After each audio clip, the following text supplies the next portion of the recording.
Welcome to NTD Newsroom. I'm Fiona G. Republican presidential nominee Donald Trump is holding a news conference today at Mar-a-Lago. We'll have the live coverage. Democratic presidential nominee Kamala Harris campaigns in Detroit, Michigan today.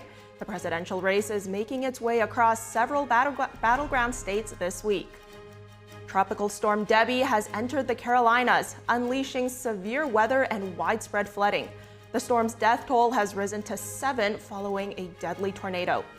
U.S. stocks climbed toward their best day since February. A better-than-expected unemployment report helps after markets tumbled earlier this week.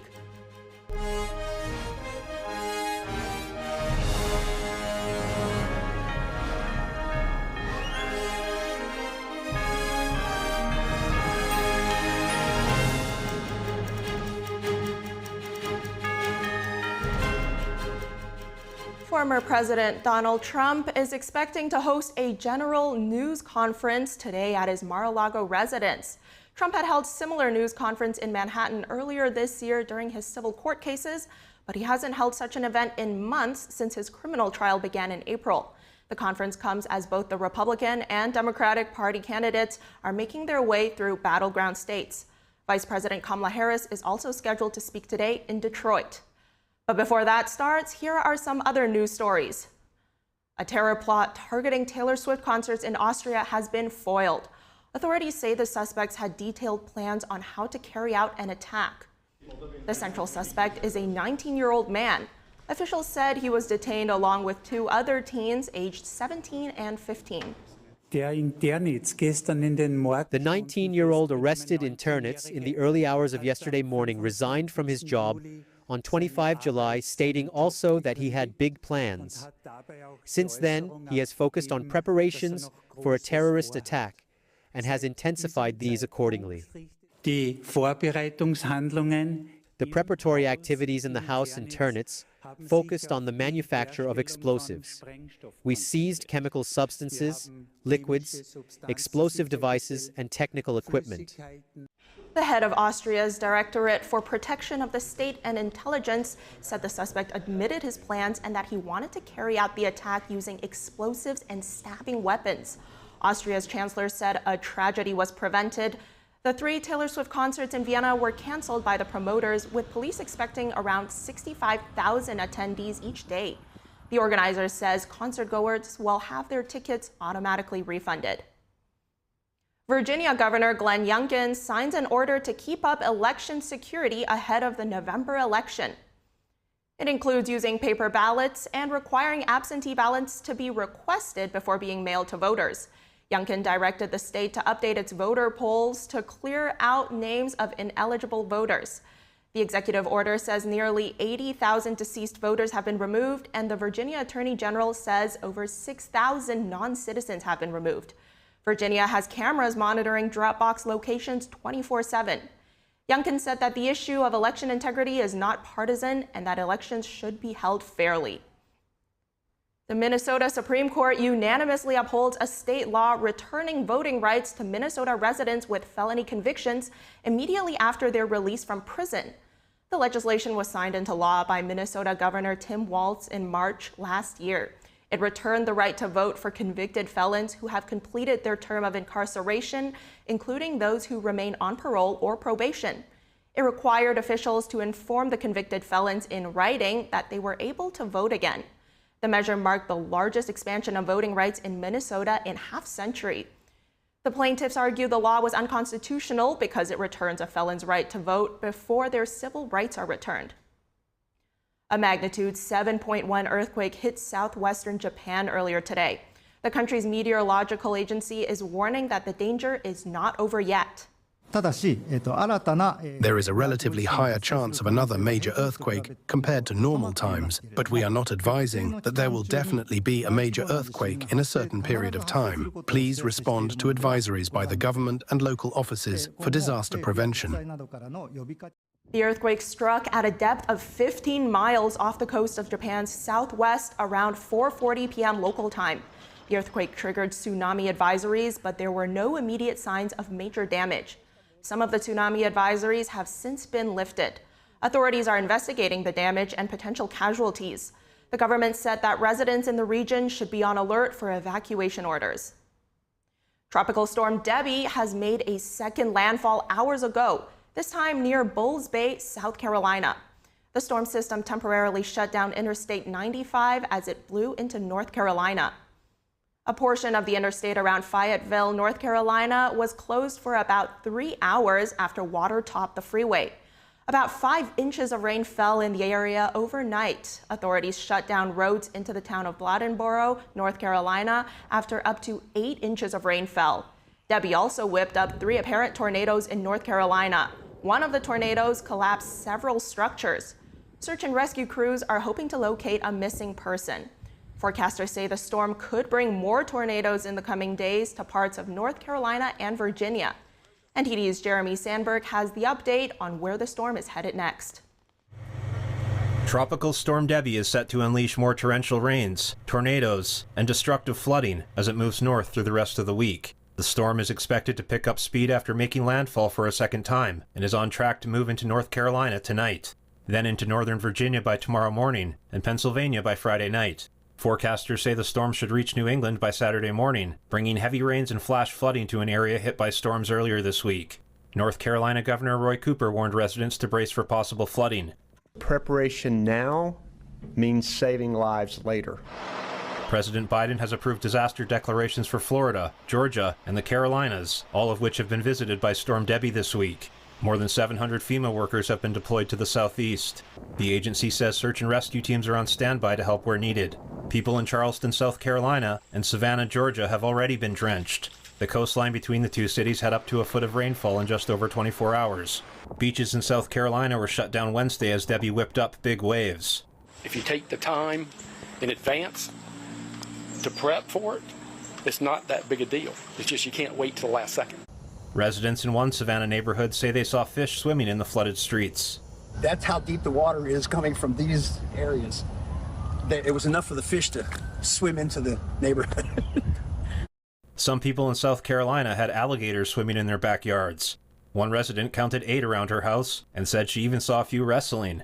The National Weather Service in Charleston says a dam in Georgia is at risk, about 50 miles northwest of Savannah in Bullock County. It warned of imminent failure because of torrential rain. Communities downstream could be ordered to evacuate if the dam breaks. Meanwhile, triple-digit heat is in store for the southeast in the storm's wake. High temperatures in the high 80s and low 90s are expected. Heat indexes in Florida, where Debbie first made landfall, could reach more than 110 degrees today. Jeremy Sandberg, NTD News. And Trump is now hosting a press conference at his residence in Mar-a-Lago. Let's tune in. We have leadership that has no clue how to handle them or how to handle any other situation. We have a lot of bad things coming up. You could end up in a depression of the 1929 variety, which would be a devastating thing. Took many years, took decades to recover from it. And we're very close to that, and we're very close to a world war. In my opinion, we're very close to a world war. We have people that don't know how to handle it. They're not respected. All over the world, they're laughed at. And we can't have that. Most dangerous period of time I've ever seen for our country. With that being said, we have somebody that hasn't received 1 vote for president, and she's running, and that's fine with me. But we were given Joe Biden, and now we're given somebody else. And I think, frankly, I'd rather be running against somebody else. But that was their choice. They decided to do that because Kamala's record is horrible. She's a radical left person at a level that nobody's seen. She picked a radical left man that is, he's got things done that he has positions that are just not, it's not even possible to believe that they exist. He's going for things that nobody's ever even heard of. Heavy into the transgender world, heavy into lots of different worlds having to do with safety. He doesn't want to have borders. He doesn't want to have walls. He doesn't want to have any form of safety for our country. He doesn't mind people coming in from prisons, and neither does she, I guess, because she's not, she couldn't care less. She's the border czar. By the way, she was the border czar 100% And all of a sudden, for the last few weeks, she's not the border czar anymore, like nobody ever said it. And I just hope that the media becomes more diligent, more honest, frankly, because if they're not going to be honest, it's going to be much tougher to bring our country back. We have a very, very sick country right now. You saw the other day with the stock market crashing, that was just the beginning. That was just the beginning. It's going to get worse. It's going to get a lot worse, in my opinion. And fortunately, we've had some very good polls over the last fairly short period of time. Rasmussen came out today. We're substantially leading, and others came out today that we're leading, and in some cases substantially. I guess MSNBC came out, or CNBC came out also with a poll that was, has us leading, and leading fairly big in swing states. In some polls, I'm leading very big in swing states because they want safety. People want safety. They want security. They want respect all around the world for our country. They don't want this horrible culture that is developing, a culture of no common sense. It's really a culture of no common sense, and it's not what anyone wants. We want to have a safe country. We want to have a strong military. We want low interest rates, and we want to be able to have the American dream. We want to be able to have our youth be able to buy homes, housing, get good jobs. And we're really just at the opposite right now. It's so sad to see. But as a border czar, she's been the worst border czar in history, in the world history. I think the number is 20 million, but whether it's 15 or 20, it's numbers that nobody's ever heard before. 20 million people came over the border during the Biden-Harris administration. 20 million people, and it could be very much higher than that. Nobody really knows what the number is. Nobody knows. Nobody has a clue. And the gotaways, they call them the gotaways. The gotaways are at numbers. Somebody was quizzing me on it the other day. No, I don't think so, sir. I don't think so. They have no idea what those numbers are, but they're much higher than you would think. Just like far more people were killed in the Ukraine-Russia war than you ever report. Just like the October 7th would have never happened. Russia would have never hit Ukraine had the election result been called differently. It was a very bad call, but Russia would not have attacked Ukraine. October 7th in Israel would have never happened. You wouldn't have inflation. A lot of great things would have happened, but now you have millions and millions of dead people, and you have people dying financially because they can't buy bacon, they can't buy food, they can't buy groceries, they can't do anything. And they're living horribly in our country right now. With all of that being said, I think it's very important to have debates, and we've agreed with Fox on a date of September 4th.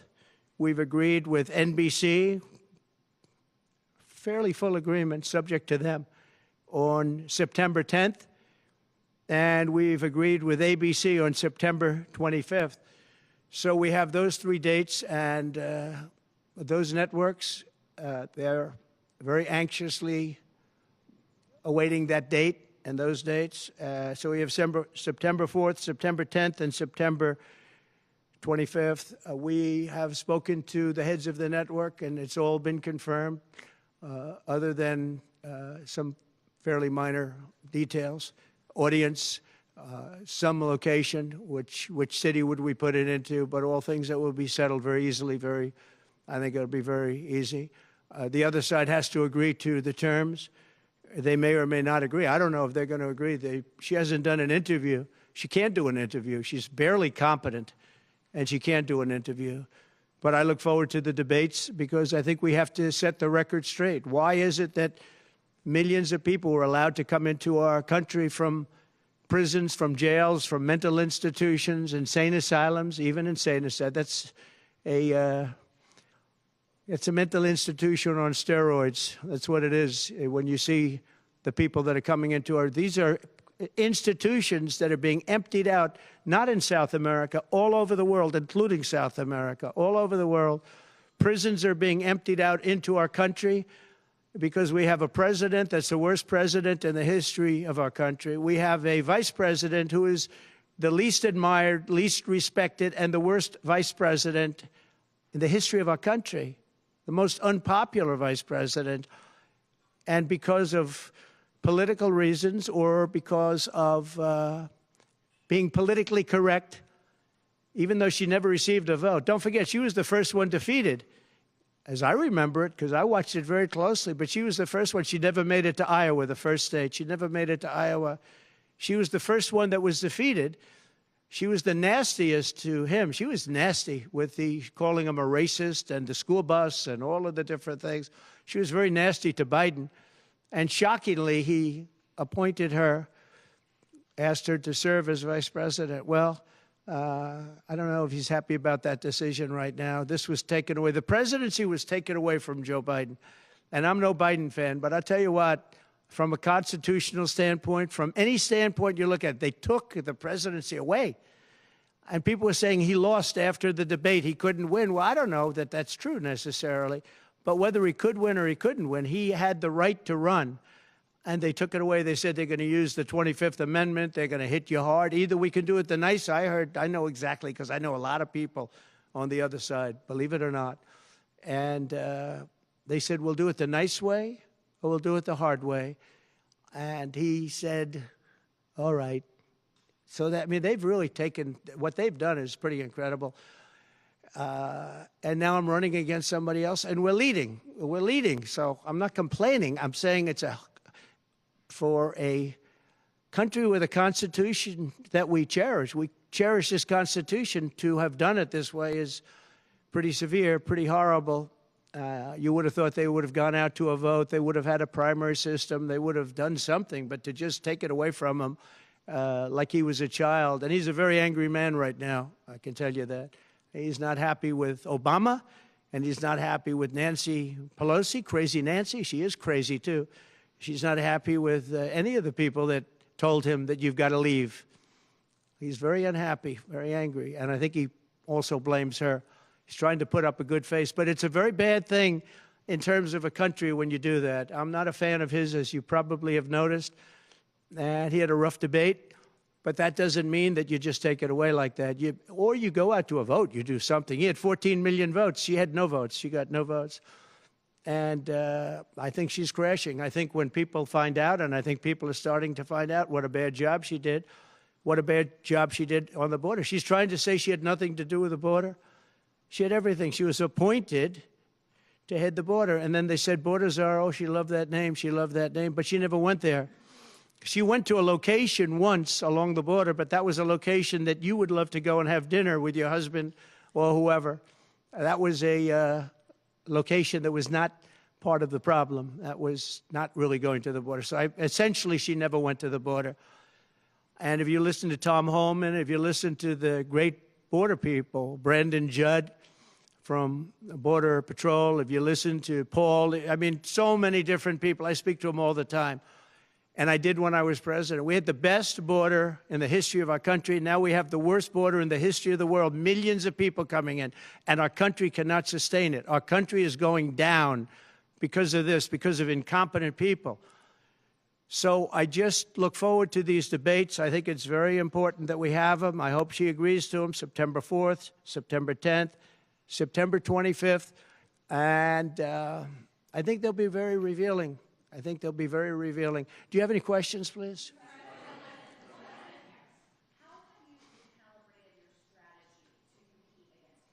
I haven't recalibrated strategy at all. It's the same policies, open borders, weak on crime. I think she's worse than Biden because he got forced into the position. She was there long before. She destroyed San Francisco. She destroyed California as the AG. But as the DA, she destroyed San Francisco. A friend of mine, Bob Tisch, you all know the Tisch family. He was in many cities with companies. He said the greatest city in the country is San Francisco. That was about 20 years ago. And he passed away a while ago, and he would be looking down and said, what happened? He thought it was the best city in the country. He had divisions there, lows. And he would be looking down in horror now when he sees she destroyed no cash bail, weak on crime. She's terrible. And yet they weaponized the system against me. They have me. I got so many lawyers. Now they want to delay cases. I won the big case in Florida. I won the big case. Nobody even wrote about it. The big case, the judge was a brilliant judge. And all they do is they play the ref with the judges. But this judge was a fair but brilliant judge. And as you probably heard, the big documents case, I won it. Now, Biden lost it because he didn't have presidential immunity. He didn't have the Presidential Records Act. He lost it. But the special, I call it prosecutor, special counsel, special prosecutor to me, he, appointed by him and appointed by Garland, he said the man's incompetent. He can't stand trial, but he can run for president. But we no longer have to worry about that because we have somebody that, in my opinion, is more incompetent. She couldn't pass her bar exam and lots of other things, and she should not be in a position, because if she becomes president, our country is going to be a giant fail. It's going to fail. It's going to be a failure the likes of which this world has never seen. Yeah, please. No, how about you?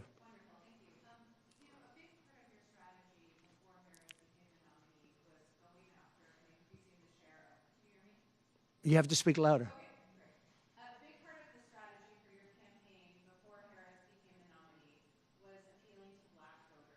Yeah. That's something you were really going after. In polls, we really see Harris gaining ground with that group.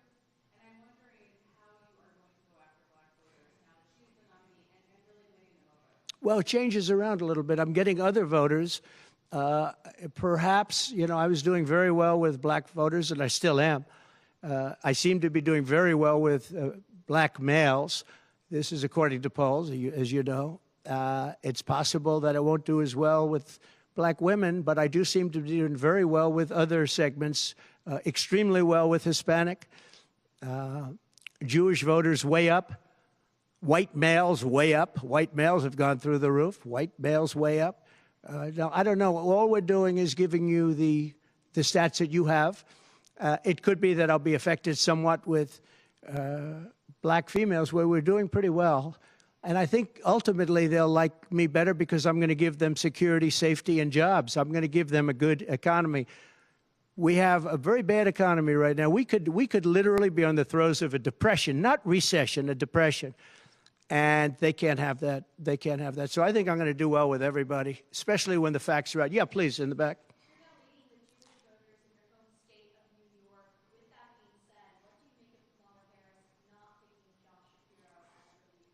Well, I don't know. I know Josh Shapiro. He's a terrible guy, and he's not very popular with anybody. I think that this election maybe is better than Josh Shapiro would have been. But I think other than Josh Shapiro, I think she had some good choices. But Josh Shapiro is not one of them. He's caused a lot of damage with a lot of people.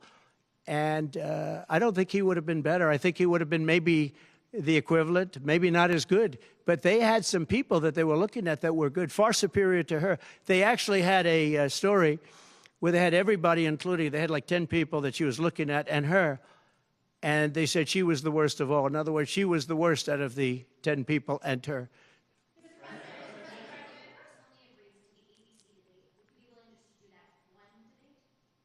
I don't know how that's going to work out. We'd like to do 3 debates.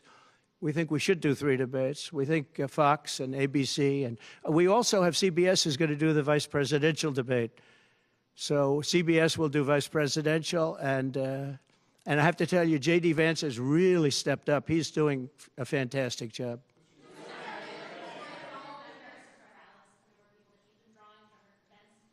Say it. Are you worried at all about the size of Harris's crowds? Oh, give me a break. Listen, I had 107,000 people in New Jersey. You didn't report it. I'm so glad you asked. What did she have yesterday, 2,000 people? If I ever had 2,000 people, you'd say my campaign is finished. It's so dishonest, the press. And here's a great example. I had in Michigan recently 25,000 people, and 25,000 people we just couldn't get them in. We had in Harrisburg 25,000 people, and 20,000 people couldn't get in. We had so many. Nobody ever mentions that. When she gets 1,500 people, and I saw it yesterday on ABC, which they said, oh, the crowd was so big. I have 10 times, 20 times, 30 times the crowd size, and no, they never say the crowd was big. That's why I'm always saying turn around the cameras. I'm so glad you asked that. I think it's so terrible when you say, well, she has 1,500 people, 1,000 people, and they talk about, oh, the enthusiasm. Let me tell you, we have the enthusiasm. The Republican Party, and me as a candidate, but the Republican Party has the enthusiasm because people want to see crime stopped. They want to see a country that's respected. Think of it.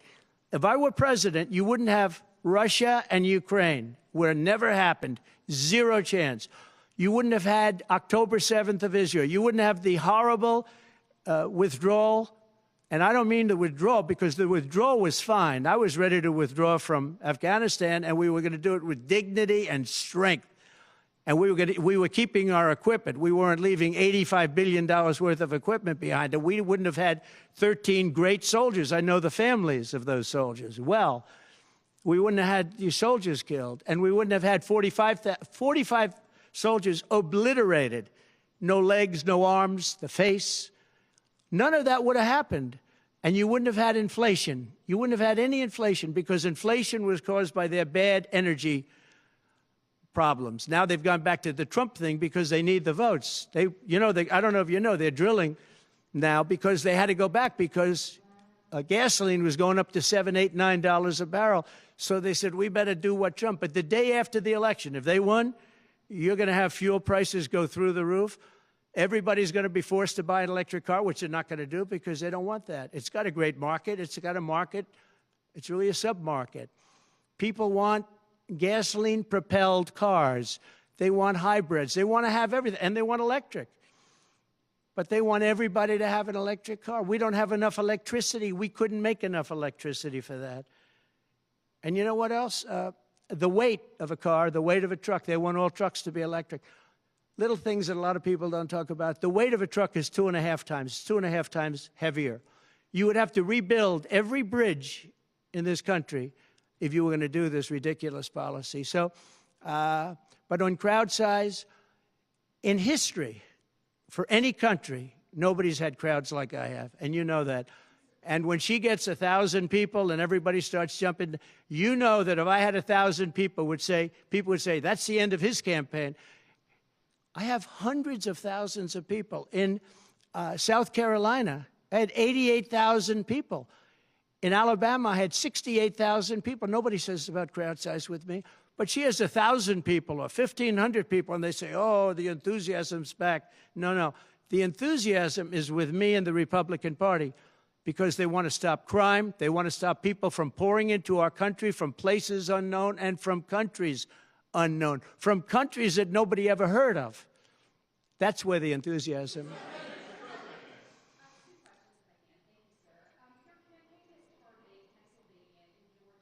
Yeah.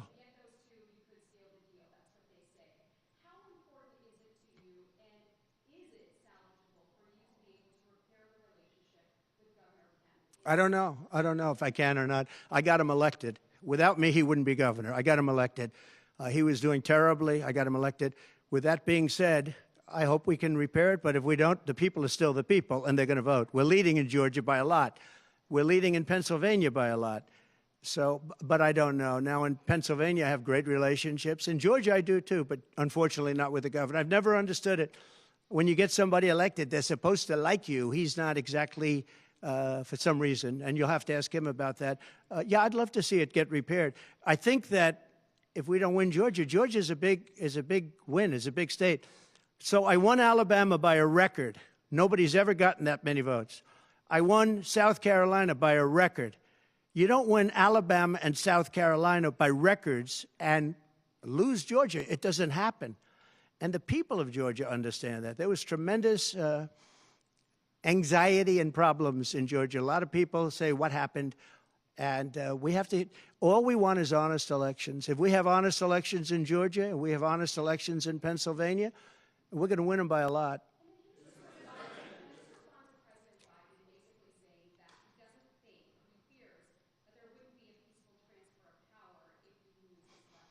Well, he actually said it two ways. First, he said it incorrectly, then he corrected himself. Do you agree with that, right? You know, if you watch him, he said it two ways. No.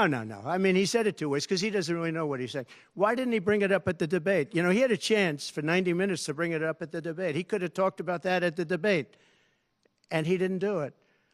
Everyone said, oh, he said this and he said that. He's just, you know, they give him something to read off. He read it very badly because he actually said it the opposite. Then he had to go back and correct himself. He said the opposite. He should have brought this up at the debate. If he had a problem, of course there'll be a peaceful transfer. And there was last time, and there'll be a peaceful transfer. I just hope we're going to have honest elections. That's all, okay?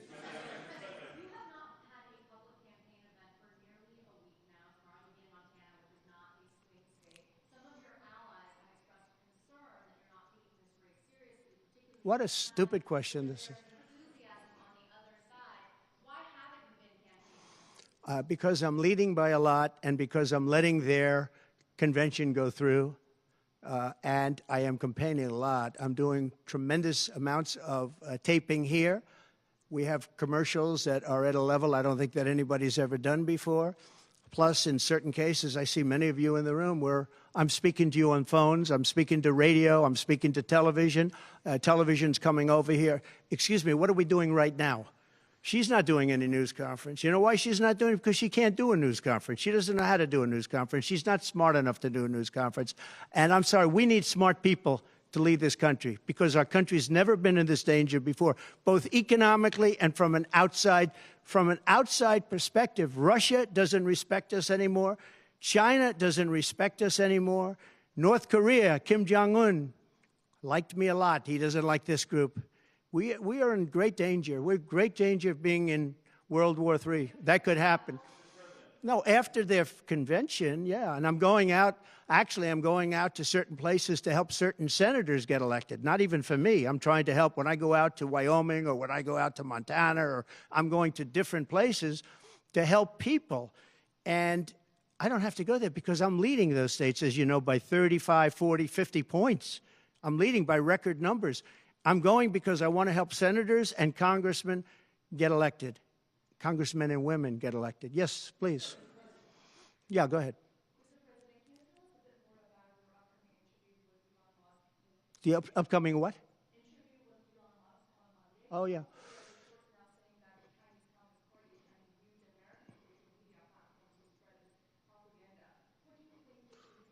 Yeah, the Elon Musk. So, yeah, sure. So Elon called me.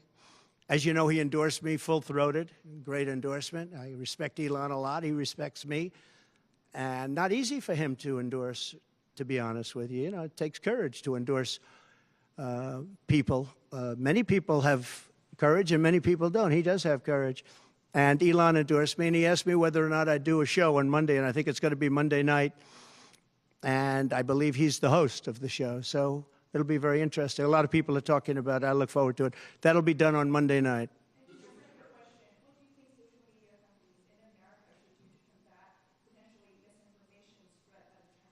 Well, you have a lot of misinformation spread about China, and you have a lot of misinformation spread about a lot of different places. I think I'm going to get along great with China. President Xi of China and I were very good friends. We met right here, right in that, except we had a beautiful sofa there, as opposed to what we have right now. Right now we have you. But President Xi and I had a very good relationship until COVID. And I held him responsible for COVID. It broke up our relationship. But I think we're going to have a great relationship. And I think it's going to be mutually beneficial. But we cannot have it where China is taking advantage of the United States. And that's what they were doing, as you very well know. Yes, please.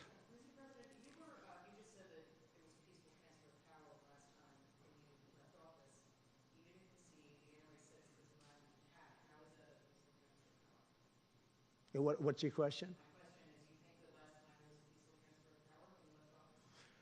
No, I think the people that, if you look at January 6th, which a lot of people aren't talking about very much, I think those people were treated very harshly when you compare them to other things that took place in this country where a lot of people were killed. Nobody was killed on January 6th. But I think that the people of January 6th were treated very unfairly.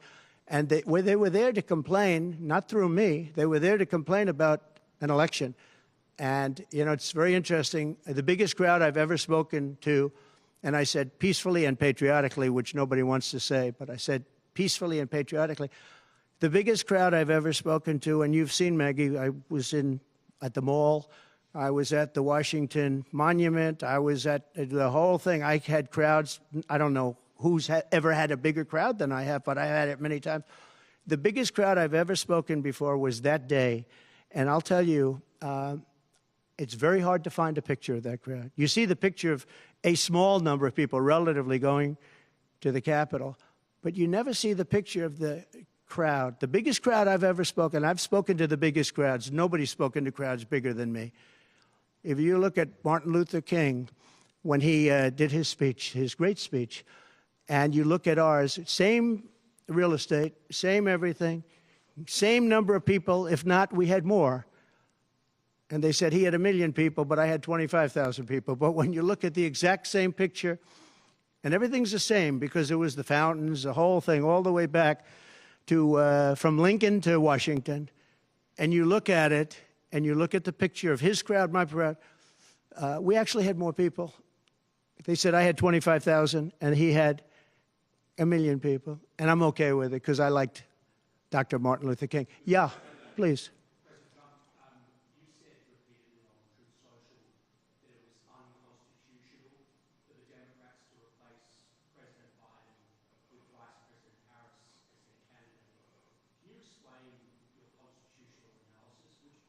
Yeah, sure. We have a Constitution. It's a very important document, and we live by it. She has no votes, and I'm very happy to run against her. I'm not complaining from that standpoint. And I hate to be defending him, but he did not want to leave. He wanted to see if he could win. They said, you're not going to win after the debate. They said, you're not going to win. You can't win. You're out. And at first they said it nicely, and he wasn't leaving. And then you know it better than anybody. Wait a minute. So when you think about it, they said at first they were going to go out to another vote. They were going to go through a primary system, a quick primary system, which it would have to be. And then it all disappeared, and they just picked a person that was the first out. She was the first loser, okay? So we call her the first loser. She was the first loser when during the primary system. During the Democrat primary system, she was the first one to quit, and she quit. She had no votes, no support, and she was a bad debater, by the way, very bad debater. And that's not the thing I'm looking forward to, but she was a bad debater. She did obviously a bad job. She never made it to Iowa. Then for some reason, and I know he regrets it, you do too, he picked her, and she turned on him too. She was working with the people that wanted him out. But the fact that you can get no votes, lose in the primary system, in other words, you had 14 or 15 people, she was the first one out, and that you can then be picked to run for president, it seems to me actually unconstitutional. Perhaps it's not. Please.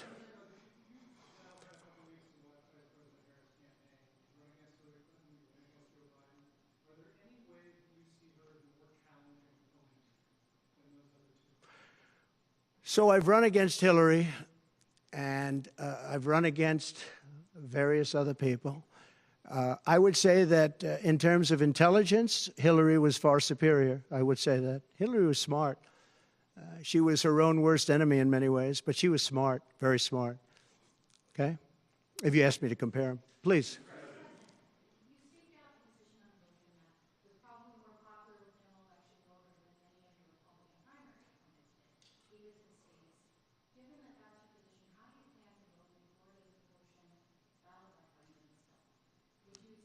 Would you repeat that question, please? You have to speak up. Yes, sir. It's a hard room because it's very big, if you know. So this is worth $18 million. Oh, I see.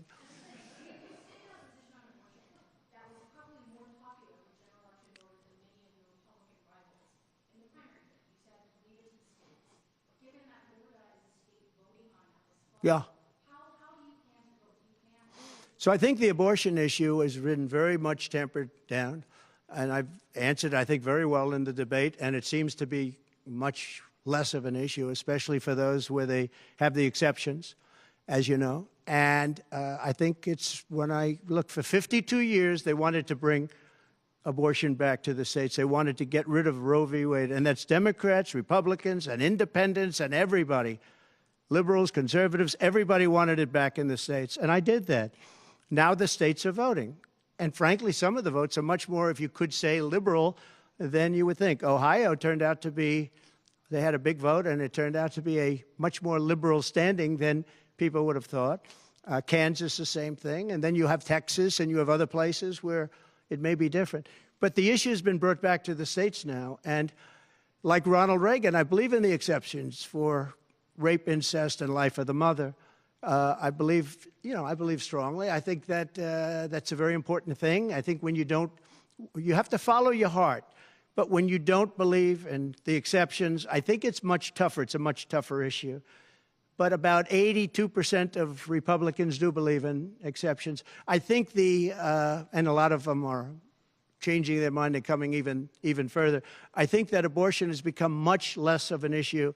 It's a very small, I think it's actually going to be a very small issue. What I've done is I've done what every Democrat and every Republican wanted to have done, and we brought that issue back to the states. And now the states are voting on it. And frankly, some of the votes are a lot different than people would have thought. But it's the vote of the people that's taking care of it. And, when you think about the radical, the Democrats are really the radical ones on this because they're allowed to do abortion on the 8th and 9th month and even after birth. If you look at your new governor from Minnesota, he's talking about, he's like the governor previous, the former governor. I don't want to get him mixed up because Glenn is doing a good job and he's leading our whole campaign in Virginia, Glenn Youngkin. But previous to Glenn, the governor, he said the baby will be born, we will put the baby aside, and we will decide with the mother what we're going to do. In other words, whether or not we're going to kill the baby. The Minnesota gentleman, this guy agrees with that.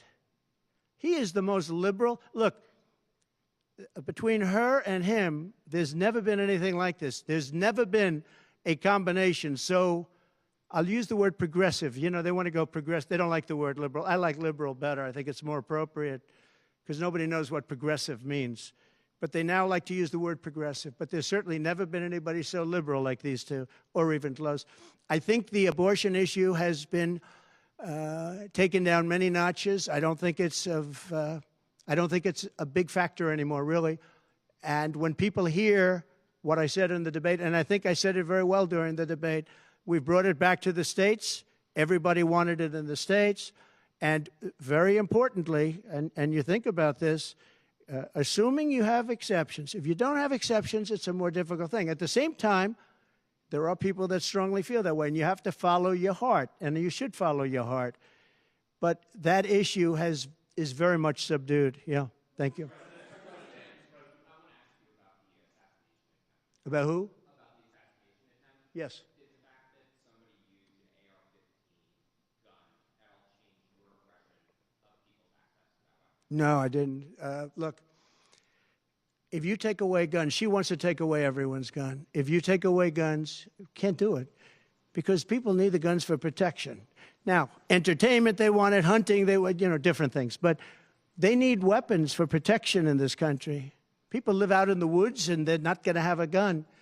If you look at some countries, I don't want to get them in trouble, but some countries have actually gone the opposite way. They had very strong gun laws, and now they have gone the opposite way, where they allowed people to have guns, where in one case they encouraged people to go out and get guns, and crime is down 29%. And remember this, what is the toughest gun law in the United States? Chicago. On July 4th, 117 people were shot and 17 died. The toughest gun laws in the United States are in the city of Chicago. You know that. They had 117 people shot. Afghanistan does not have that. Afghanistan, by the way, was the lowest point in the history of our country, in my opinion. That was the worst embarrassment to the history of this country, and I say Putin would not have gone into Ukraine if that didn't happen. When he saw the incompetence of Milley and all these guys that are incompetent, when he saw that happen, when they took out the soldiers first, they took out the soldiers first. If you go back and check your records, for 18 months, I had a talk with Abdul. Abdul was the leader of the Taliban, still is. But I had a strong talk with him. For 18 months, not one American soldier was shot at or killed, but not even shot at. 18 months, and then we had the disaster of the lift, where people were falling off airplanes from 3 times the height of the World Trade Center. I mean, terrible. But now our country has to be respected again. Please. Go ahead, please. There was some reporting, I believe, in the New York Times that Kamala Harris said she might be open to the idea of a weapons embargo against I'd be against that. That Kamala is in favor of not giving Israel weapons? Yeah. That's what I hear. Look, she's been very, very bad to Israel, and she's been very bad to Jewish people. And I say it, if anybody I know is Jewish and they would vote for Kamala over me, they should have their head examined. If you think about it, I gave them Golan Heights. I gave them the capital of Israel, Jerusalem. I even built the embassy. I gave them no Iran deal. The problem is they didn't do anything with it. Iran was broke. We could have made a deal so easily. I would have had a deal done within 1 week after the election with Iran. Iran can't have a nuclear weapon. It's very simple. We would have gotten along with Iran. I was looking forward to it. I was fine with Iran. You know, we hit them a couple of times pretty hard, but we would have been fine with Iran. But I terminated that deal. I got them the Abraham Accords. Everyone said that's impossible. I got them the Abraham Accords. She's been very, very bad to Israel, and she's been very bad and disrespectful to Jewish people. And any Jewish person that votes for Kamala and her friend, her new friend, who I don't know if she knew him before, but I don't think he's too good. But anybody that votes for them, if you're Jewish or if you love Israel, you have to have your head examined. Go ahead, please.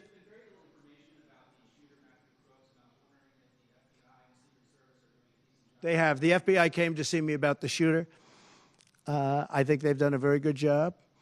And I think they did a very good job with respect to this other lunatic that they have in custody.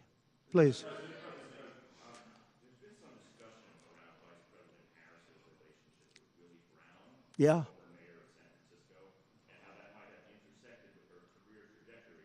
So I'm just wondering if you followed that discussion at all.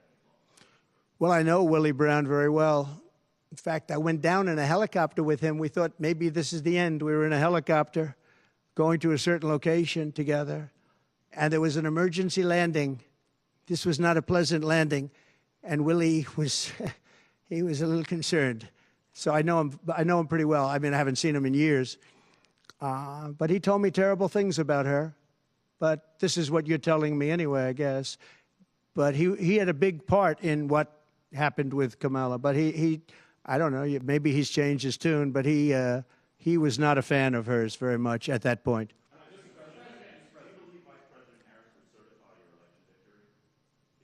Yeah, I do. Go ahead. On what? Well, I'm going to announce that. I'm going to actually have a press conference on that at some point in the near future, so I don't want to tell you now.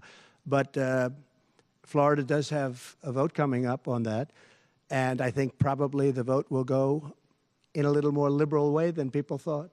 But I'll be announcing that at the appropriate time. Please. Mr. President, your tax cuts from your administration will be coming up fairly soon and potentially expiring. I wanted to ask you specifically about the tax code favoring parents versus people who don't have children. There are a number of tax breaks. Yeah. Oh, we gave tremendous for child care and all of that. No, our tax cuts, which are the biggest in history, our tax cuts are coming due, as you know, very soon. And if the Democrats don't renew them or make it impossible to renew because it's pretty close in terms of vote, if they don't renew them, it's the equivalent of having a 4 times tax increase from what you have right now, and it'll destroy the economy. I think they're under tremendous pressure to do it. I've never seen, all my life I grow up and I watch politics, and I used to be on the other side of politics very soon. Then I run for office. But in all the years of studying politics, I've never seen people get elected by saying, we're going to give you a tax increase. These guys get up, think of it. We're going to give you no security. We're going to give you a weak military. We're going to give you no walls, no borders, no anything. All these things they're doing. I mean, the transgender became such a big thing. But they do all of these things, but they always say, we're going to give you a tax increase. I never heard anybody campaign on a tax increase. A politician has always said, I will cut taxes. I'll give you one example, Social Security. They're going to destroy Social Security. I am going to leave Social Security. I'm not raising the years. I'm not raising the age. I will be saving Social Security, and I'm going to work it out that there's no tax on Social Security for seniors. I'm also doing no tax on tips, no tax on tips. So waiters, waitresses, caddies, people that drive cars, people that get tips who have been harassed by this government, we're going to have no tax on tips. That's a big thing.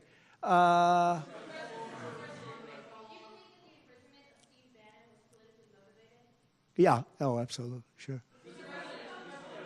Because other people have done far bigger things than Steve Bannon, sure. It's politically motivated. I think it's a horrible thing they did. Look, they've weaponized government against me. Look at the Florida case. It was a totally weaponized case. All of these cases, by the way, the New York cases are totally controlled out of the Department of Justice. They sent their top person to the various places. They went to the AG's office, got that one going. Then he went to the DA's office, got that one going, ran through it. No, this is all politics, and it's a disgrace. Never happened in this country. It's very common that it happens, but not in our country. It happens in banana republics and third world countries, and that's what we're becoming. We have no borders. We have bad voting regulations. Anytime you have mail-in ballots, you're going to have problems.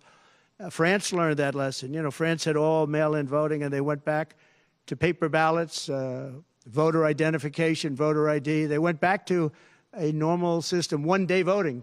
They don't want to be around, you know, voting for 64 days. And look, the election, I keep talking about November 5th, but the election really starts on September 6th. That's when it starts because it's early voting. We should have one-day voting. We should have paper ballots. We should have voter ID, and we should have proof of citizenship. Please. No, the gentleman in back. For who? You're going to have to talk louder, sir. Do you support continuation of tax credits for EVs? And secondly, what sort of political or policy advice does Elon Musk give you? Elon is a very different kind of a guy. He's a very big believer in the country, but he's very worried about the country. He's very worried about the country. And I don't know if it's good for him politically to have supported me, although I think we have a vast majority of this country does support me. But Elon, more than almost anybody I know, I mean, he loves this country. He loves the concept of the country. But like me, he says this country is in big trouble. It's in tremendous danger. Okay, please. Polls suggest overwhelmingly that Americans trust you more than Kamala Harris to fix the U.S. economy. I like this guy. I like him. What message do you have to Americans, sir, who are struggling to pay for everyday Yeah. groceries, rent? The polls have suggested. There are some polls that say we're going to win in a landslide. People are voting with their stomachs, meaning they're going to the grocery store. They're paying 50, 60, 70% more for food than they did just a couple of years ago. Look at what's happened to energy. Look at what's happened not only to their cars, where gasoline's gone from $1.87, $1.87, and we had moments when it was below that, but it's gone from $1.87 to $5, $6, and $7. And they take the strategic national reserves and they take it out, even though it's peanuts compared, it doesn't last long. But they're virtually empty now. We've never had it this low. And he's using that to keep the gasoline prices as low as possible. He's sucked all of the oil out, essentially the gasoline, to keep the price down a little bit, and it's had very little impact. But you know what? We have no strategic national reserves now. He's emptied it. It's almost empty. It's never been this low. And I had it at a good level, and I would have had it more if the Democrats would have approved the deal. You know, I had a deal to buy it at $22 a barrel, and now it's going to be close to 100 pretty soon, my opinion. And the Democrats didn't want to do that, but we bought a lot anyway. And we had it pretty good. And what they've done to the national reserves, the strategic national reserves, is, as you know very well, because you cover it, but what they've done is incredible. They've just, for the sake of getting some votes, for the sake of having gasoline, you know, that's meant for wars. It's meant for, like, tragedy. It's not meant to keep a gasoline price down so that somebody can vote for Biden, or in this case, Kamala, who, by the way, is worse than Biden. And she's actually not as smart. Okay? She's actually not as smart. That's hard to believe, isn't it? Yeah, please. Okay. There are other things the federal government could do, not just a ban. Would you direct your FDA Sure, you could do things that would supplement, absolutely. And those things are pretty open and humane. But you have to be able to have a vote. And all I want to do is give everybody a vote. And the votes are taking place right now as we speak. Yeah. But it's a very good, there are many things on a humane basis that you can do outside of that. But you also have to give a vote, and the people are going to have to decide. Okay, yes, please. You. On what? No, I think she's actually not as smart as he is. I don't think he's very smart either, by the way. I'm not a big fan of his brain, but I think that she's actually not as smart as he is. To what do you attribute her rising in the polls as becoming a more competitive race since she's taken over? Well, she's a woman. She represents certain groups of people, but I will say this. When people find out about her, I think she'll be much less. And I see it right now. I see her going way down in the polls now. Now that people are finding out that she destroyed San Francisco, she destroyed the state of California along with Governor Gavin Newsom. He's been a terrible governor, terrible. But they did it together. And she was early. I mean, she was the first of the prosecutors, really. You know, now you see Philadelphia, you see Los Angeles, you see New York, you see various people that are very bad. But she was the first of the bad prosecutors. She was early. Who? Would you repeat that, please? No, you. Would you repeat her, what she said? You have to speak up. This room is very louder.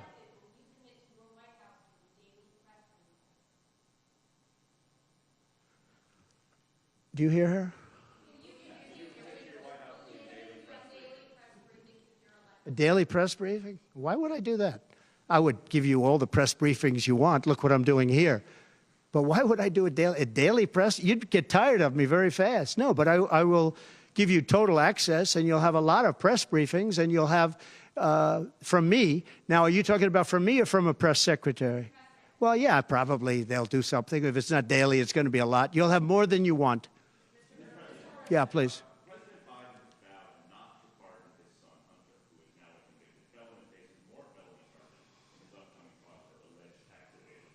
Would you consider granting clemency or a pardon? I don't think it's appropriate for me to talk about it. I think it's a tragic story. You want to know the truth. And I felt that with Hillary Clinton, too. You know, with Hillary Clinton, I could have done things to her that would have made your head spin. I thought it was a very bad thing. Take the wife of a president of the United States and put her in jail. And then I see the way they treat me. That's the way it goes. But I was very protective of her. Nobody would understand that, but I was. I think my people understand it. They used to say, lock her up, and I'd say, just relax, please. We won the election. I think it would be I think it would have been horrible for our country and we had her between the hammering of all of the files. And don't forget, she got a subpoena from the United States Congress. And then, after getting the subpoena, she destroyed everything that she was supposed to get. I thought it was so bad to take her and put her in jail, the wife of a president of the United States. And then, when it's my turn, nobody thinks that way. I thought it was a very terrible thing. And she did a lot of very bad things. I'll tell you what, she was pretty evil. But in terms of the country and in terms of unifying the country, bringing it back, to have taken her and to have put her in jail, and I think you know the things as well as I do. There were some pretty bad acts that she did.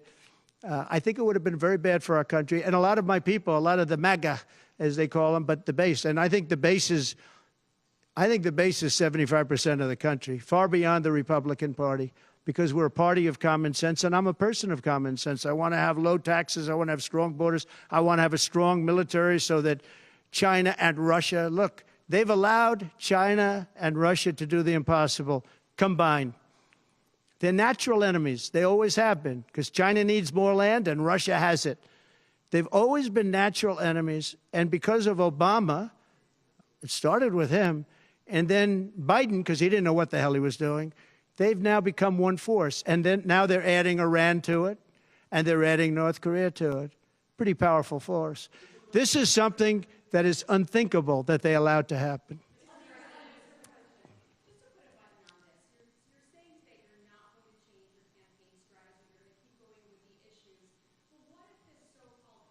period Oh, it's going to end. The honeymoon period's going to end. Look, she's got a little period. She's got a convention coming up. It's about policy. It's not about her. I think she's incompetent because I've watched her. She destroyed California. She destroyed San Francisco. Everything she's touched has turned to bad things. I'm not going to use foul language, but everything she's touched has turned bad. She's incompetent.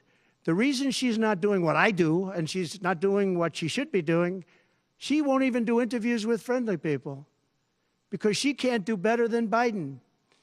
Now, he had a reason for not doing well, and he was never, 25 years ago, the sharpest or brightest bulb in the ceiling. That I can tell you, okay? He wasn't.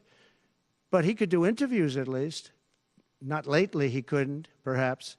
But she should be doing interviews. She doesn't want to do interviews.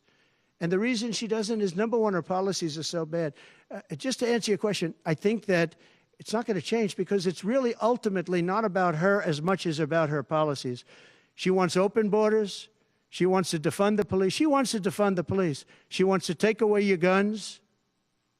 Anybody that thinks they're not going to come after your guns, you know, when I was president, I totally protected the guns. And I think it's very important. And I know I take some heat sometimes for it, but you have to have safety. You have to have, when the bad guy walks in with a gun, you got to have some way of protecting yourself. And boy, that would be, you would see crime go up at levels that you've never seen. When people say on the side of the house, this house has guns, we will use the guns, they say, let's pass. We'll go someplace else. You have to have them. And for 4 years, and you know, as you know, the NRA endorsed me very powerfully every time I ran, every time. My sons are members, and I guess indirectly I'm a member too. But they gave me the strongest of endorsements, and that's against very strong competition. People that felt the same way. No, you have to have that right. Our Second Amendment is a very important right, and it has to be protected. Okay, how about you? Go ahead. Yeah. So there are some of the most brilliant people on Wall Street that are saying that if President Trump doesn't win, you're going to have a depression. I happen to agree. I think that's true. Because I know how bad these people are. You know, they like to say that they did this and that. You saw the $7 trillion that they said it was me for $7 trillion. It wasn't me. It was them.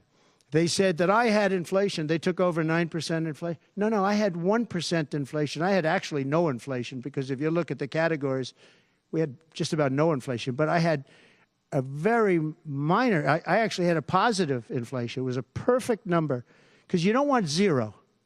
I mean, I'm not going to give you a whole course on economics, but you don't want zero. 1%, 1.4% is great. You want a little bit because you don't want to have deflation. Deflation is, in many ways, even worse. I had a perfect number right around the 1% number. It was perfect. And to show you, it stayed there for 2 years. And then he did all of the different borrowings that he did. And then he did so many things wrong. Every time he would do it, I'd say, big mistake. And don't forget, they sell hats and they sell stories. Trump was right about everything. I've been right about a lot. Yes, Maggie.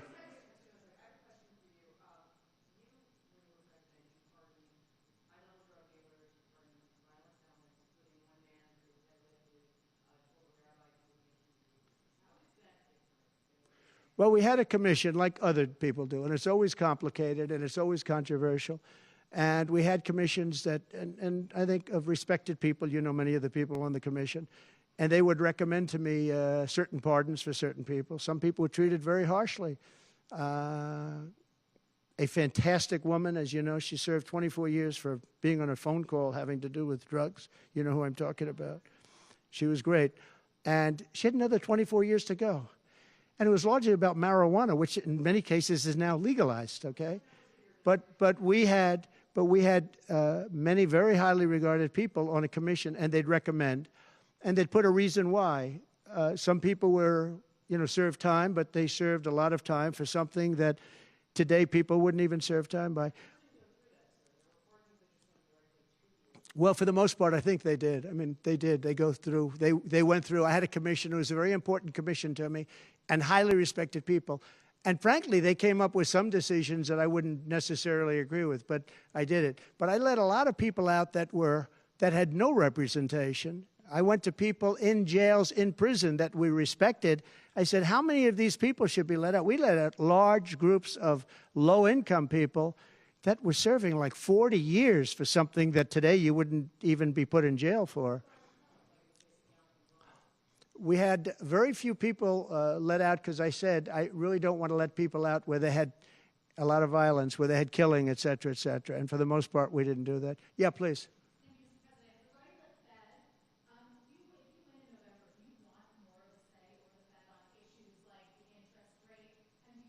On defense? Or the Federal Reserve. Federal Reserve. Right. Well, look, the Federal Reserve is a very interesting thing, and it's sort of gotten it wrong a lot. And he's tending to be a little bit late on things. He gets a little bit too early and a little bit too late. And, you know, that's very largely it's a gut feeling. I believe it's really a gut feeling. And I used to have it out with him. I had it out with him a couple of times very strongly. I fought him very hard. And, you know, we get along fine. We get along fine. But I feel the president should have at least say in there. Yeah, I feel that strongly. I think that in my case, I made a lot of money. I was very successful. And I think I have a better instinct than, in many cases, people that would be on the Federal Reserve or the chairman. Yeah. Yeah. Harris supports rescheduling marijuana and also says that no one should go to prison for marijuana offense. Do you agree with those positions? Well, as we legalize it, I start to agree a lot more because, you know, it's being legalized all over the country. Florida has something coming up. I'll be making a statement about that fairly soon. But as we legalize it throughout the country, whether that's a good thing or a bad thing, it's awfully hard to have people all over the jails that are in jail right now for something that's legal. So I think, obviously, there's a lot of sentiment to doing that. Yeah, please. Mr. President, Kamala Harris is Jamaican American, and she went to a historically black college. How is she only recently decided to be black? Well, you'll have to ask her that question because she's the one that said it. I didn't say it. So you'll have to ask her, and I very much appreciate that question, but you'll have to ask her. But I've known her for a long time. I actually contributed to her campaign a long time ago because I was a developer. I contributed to lots of campaigns of Democrats, Republicans, and some were liberal and some were conservative. But you'll have to ask her about that. But to me, it doesn't matter. But to her, from her standpoint, I think it's very disrespectful to both, really. Whether it's Indian or black, I think it's very disrespectful to both. To me, it doesn't matter. Please, red dress.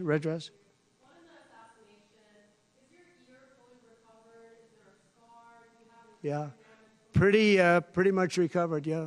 I'm a fast healer. It's a hell of a shot, but I'm a fast healer. Yeah, pretty much recovered. Do you have any hearing damage from it? No, it didn't hit that. I got very lucky. It just hit the lobe, as they call it. Is there a scar on your ear? Yeah, a little bit, not much. On top. A little bit.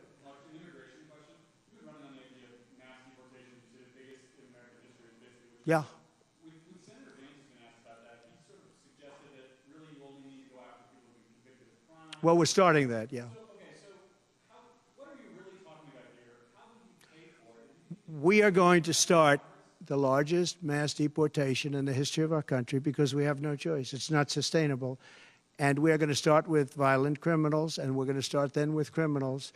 And our local police is going to work with us because they know everything about the people. They know their names. They know everything about them. They know their middle name. They know their numbers. And as you know, the other side is trying. You know, look, for years I wondered, why are they allowing these people to come in at levels like this? It was incredible. And I said two reasons. They're either really stupid, and I don't believe they're stupid, because anybody that can cheat in elections like they cheat is not stupid. Or, in the alternative, they have bad motives or they hate our country. And I used to think they hate our country. But lately I've seen where they're trying to sign these people up to vote. And they have to stop. They cannot let illegal immigrants vote in this upcoming election. All right, one more question. Go ahead, one more. Make it a good one, please. Regarding Social Security taxes for seniors, Right. we talked about a lot. Experts say that the policy could increase the deficit by $1.6 trillion. So how would it work for you? We have so many ways of making money in this country. We're not going to affect our Social Security. We're not changing it. And I proved that over 4 years. And we're going to do it. It's very unfair to people. They spend their life and they're great citizens and they pay in. We're not going to charge tax to Social Security, the seniors.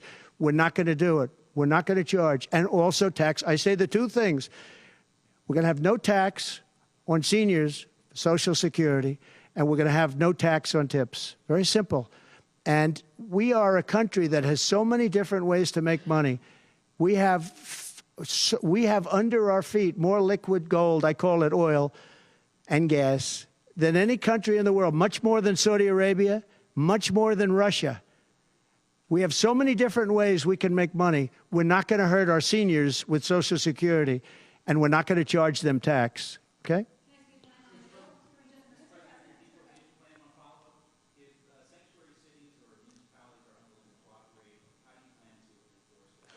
We should not have sanctuary cities. Sanctuary cities is a way of protecting criminals, and we should not have sanctuary cities. And if you go to California, and I know it well, I have property out there, great property. If you go to California and you ask the people of California, do they like the idea of sanctuary cities? They don't like it. They're tired of it. They're tired of crime.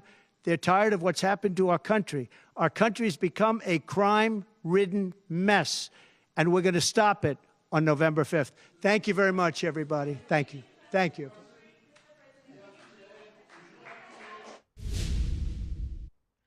That was former President Trump holding a news conference at Mar-a-Lago, where he announced 3 presidential debate dates in September on 3 different television networks and said he was looking forward to debating Vice President Kamala Harris. He also touched on issues facing everyday Americans right now, including the high cost of living and inflation. He said he wouldn't tax seniors for Social Security or on tips. Another talking point in his speech was safety, including the border crisis, prison policies, and calling for a strong military. Trump said this is the most dangerous period he's ever seen for the U.S. We'll have more news after the break, so stay tuned.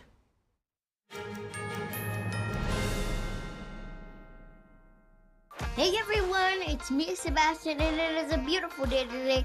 We have so much to be grateful for, so just remember, if you see someone without a smile, give them one of yours. I just love inspiring people to be the best they can be, and the reason I'm able to inspire so many people is because people like you who inspire me with your support of Shriners Hospitals for Children. Since I was little, I've broken 100 bones, and I've had 19 surgeries. Shriners Hospitals for Children was with me every step of the way. But more than that, they've given me the confidence to know I can do whatever I set my mind to. Like right now, I've set my mind to sharing my smile with you. Did you get it? Because of people like you, I can play the violin. I can play piano. I can understand. The help I get is only possible because of caring people like you who pick up the phone and call the number on your screen to make your monthly gift.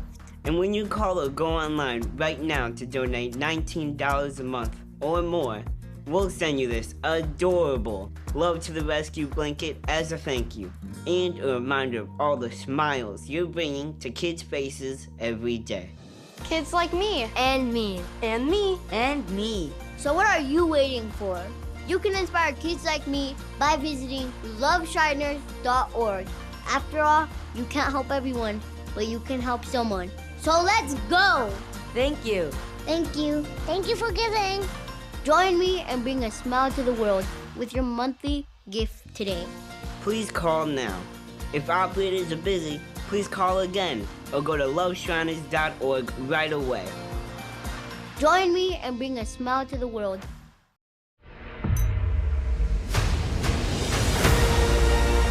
Peter Lowe Now, the one-time drug dealer turned pastor, along with 2 others, will be executed at 12 midnight local time.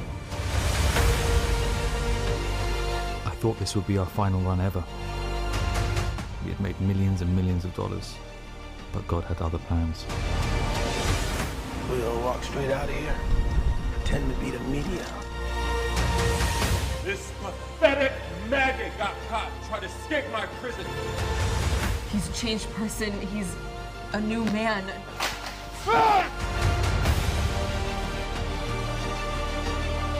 My name is Peter Lowe, and I will be executed in 2 hours. Why am I being executed, you ask? Salvation is a gift.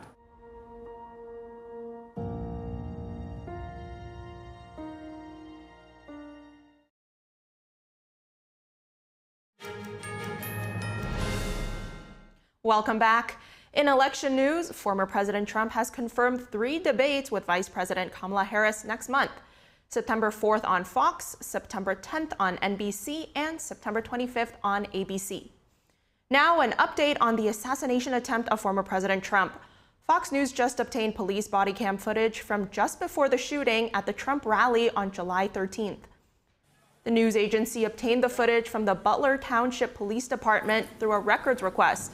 It shows 2 officers attempting to stop the shooter, Thomas Matthew Crooks, who was on the roof moments before the shooting. In the footage, one officer said he scaled the building but saw Crooks pointing his gun at him, forcing the officer to duck and be unable to get off the roof. He later fell from the 8-foot-tall building after losing his grip on the roof's edge.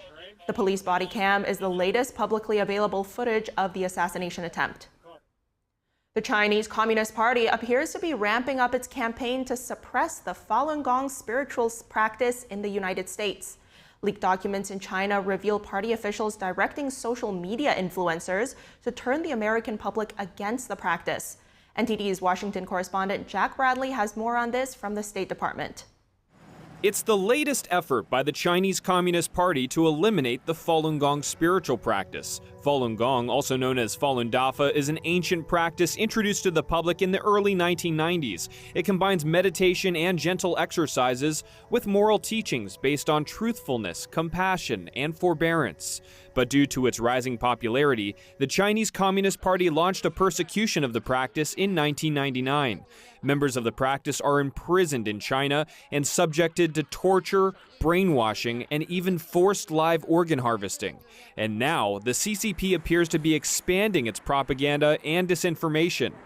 An August 7th report by the Falun Dafa Information Center found that the Chinese regime is initiating a campaign to eliminate Falun Gong and Shenyun Performing Arts, a New York-based classical Chinese dance group, many of whose performers practice Falun Gong. The report highlights leaked documents inside of China that finds that Chinese officials directed social media influencers and Western media outlets to spread misinformation to trigger a U.S. law enforcement response against Falun Gong practitioners. 3 whistleblowers leaked notes from a June meeting in China's Ministry of Public Security, finding that the Chinese officials ordered its agents to, quote, create and escalate the internal conflicts of Falun Gong to expand nonstop the fighting strength, depth, and reach of social media influencers targeting Falun Gong. They must attract the continuous attention of the entire United States society and force the U.S. government to strike on all fronts, eliminating the force of Falun Gong. The U.S. government is making its first loan to a crystalline silicon solar plant. The $1.4 billion will support a South Korean company's effort to build up the domestic supply chain. The loan from the Energy Department will be key to funding the $2.2 billion complex. Q-Cells, a unit of South Korea's Hanwha Group, is building the facility. The company plans to use polysilicon refined in Washington state to make solar cells in Cartersville, Georgia. In April, Q-Cells began assembling modules in part of the complex. The plant currently has about 750 employees and is projected to have 2,000 once it's completed. Q-Cells says it's on track to finish the wafer and cell portions of the plant by December. Today, the Global Alliance for Responsible Media, or GARM initiative, announced it's calling it quits. This came after Elon Musk's social media platform X sued the organization. GARM is an initiative launched by the advertising trade group, the World Federation of Advertisers, in 2019. Published reports say the head of the World Federation of Advertisers emailed workers today, informing them of the decision. CEO Stefan Lurk says it was a hard choice to make. Musk filed an antitrust lawsuit against the group in Texas on Tuesday. The suit alleges GARM illegally colluded to, quote, collectively withhold billions of dollars in advertising revenue from X. Lurk says the group will fight the allegations, but as a nonprofit, its resources are limited. Another lawsuit against Abbott Nutrition over tainted baby formula. The company is at the center of a 2022 infant formula crisis that forced millions of parents to find alternate ways to feed their children. The parents of a 13-day-old baby filed the lawsuit alleging that their child had a stroke and died in November 2023 after drinking baby formula infected with Chronobacter sakazaki. The dangerous germ was traced to a can of Similac Total Comfort powdered formula made by Abbott at its Sturgis, Michigan factory. The baby's parents originally wanted to join another lawsuit filed by two other families. Those families say their children suffered devastating brain damage connected to another type of Abbott powdered formula, Similac Neosure. The two children in Missouri and Illinois both survived. That formula was produced at Abbott's plant in Casa Grande, Arizona. In April of 2023, federal inspectors discovered multiple cases of Chronobacter at the Arizona plant. The lawsuits accuse the company of negligence and fraud. According to court records, Abbott executives argued that there was no common connection between the illnesses and the company's formula. They also deny any connection between the cases. They say the incidents happened at different times in different states, involving different types of formula.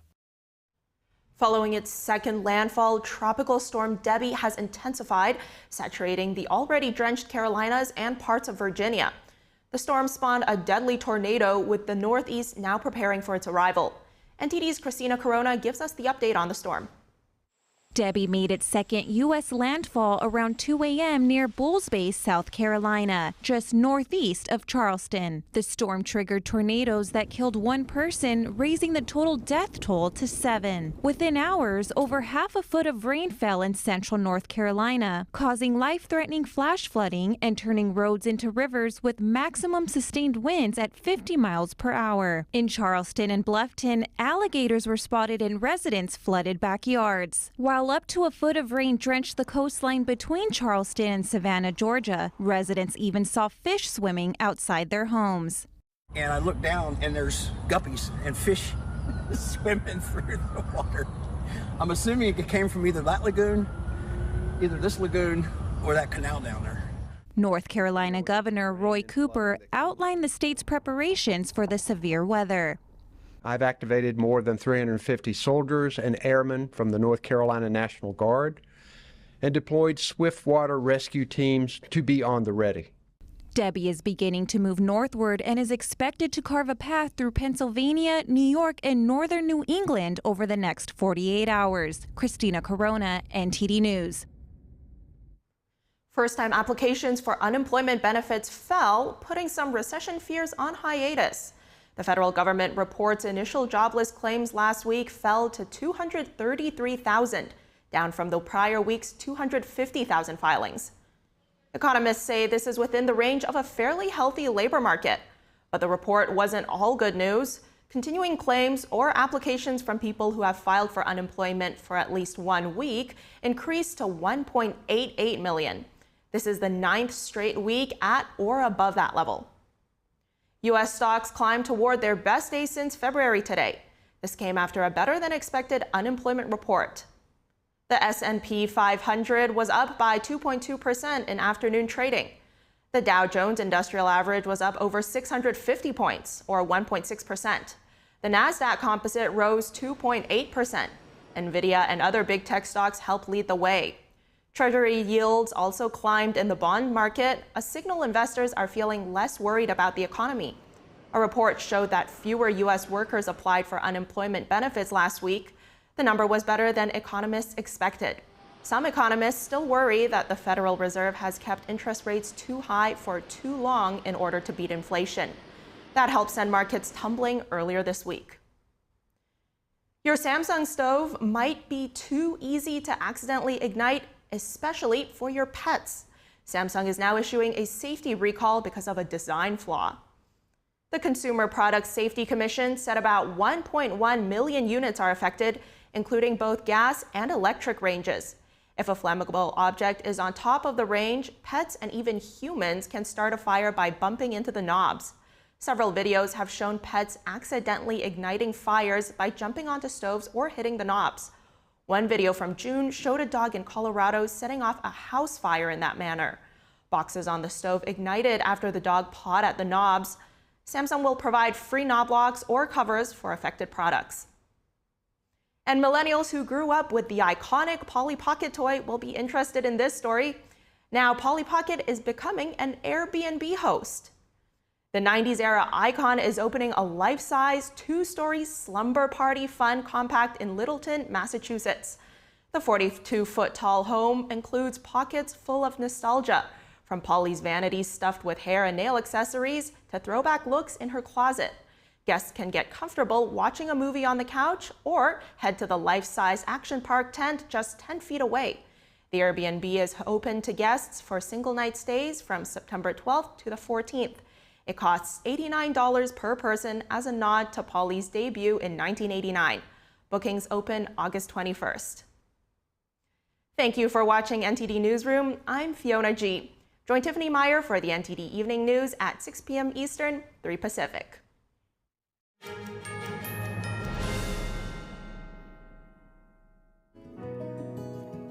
Looking for a healthy and smooth-tasting brew? Drop by Days Coffee Roasters today and explore our wide selection of specialty-grade, small-batch roasted coffee. Home to North America's first enzyme-fermented coffee, we source a wide selection of specialty-grade coffee beans from around the world, and our baristas are ready to craft your customized brew. Visit Days Coffee at 28 North Street, Middletown, New York. Come experience